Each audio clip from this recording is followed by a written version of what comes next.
Welcome back. ಎಲ್ಲರೂ ಹೇಗಿದ್ದೀರಾ? ನಾನು ಸೂಪರ್ ಆಗಿದ್ದೀನಿ. ಇದು ಆಲ್ಮೋಸ್ಟ್ ಒಂದು 20 ಡೇಸ್ ವೀಡಿಯೋ ಅಪ್ಡೇಟ್ ಮಾಡ್ತಾಯಿದ್ದೀನಿ, ಅದಕ್ಕೆ ವೆಲ್ಕಮ್ ಬ್ಯಾಕ್ ಹೇಳಿದೆ.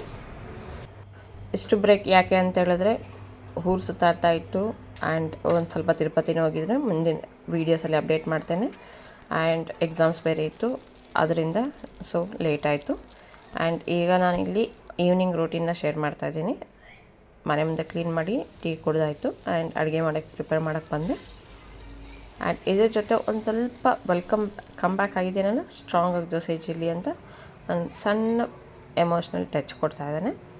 ಫ್ರೆಂಡ್ ಜೊತೆ ಫೋನ್ ಕಾಲಲ್ಲಿದ್ದೆ. ಅವಳು ಹೇಳಿದ್ರು ಇನ್ನೂ 2 ಡೇಸ್ ಇದ್ದು ಹೋಗ್ಬೋದಲ್ಲ ಊರಲ್ಲಿ ಅಂತ.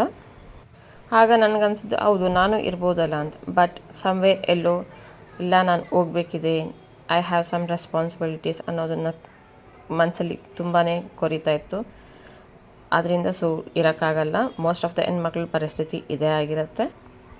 ಆಫ್ಟರ್ ಮ್ಯಾರೇಜ್ ನಮಗೆ ಫ್ರೀಡಮ್ ಇರಲ್ಲ ಅನ್ನೋದಲ್ಲ, ಇಟ್ಸ್ ಅಬೌಟ್ ಆಲ್ ರೆಸ್ಪಾನ್ಸಿಬಿಲಿಟೀಸ್. ತುಂಬಾ ರೆಸ್ಪಾನ್ಸಿಬಿಲಿಟೀಸ್ ಬಂದಿರುತ್ತೆ ಮ್ಯಾರೇಜ್ ಆದಮೇಲೆ. ನಮಗೆ ಮನೆ ನೋಡ್ಕೋಬೇಕು, ಅವ್ರಿಗೇನು ಬೇಕೋ ಅದೆಲ್ಲ ನೋಡ್ಕೋಬೇಕಾಗುತ್ತೆ. ಮಕ್ಳಿಗೇನು ಬೇಕು,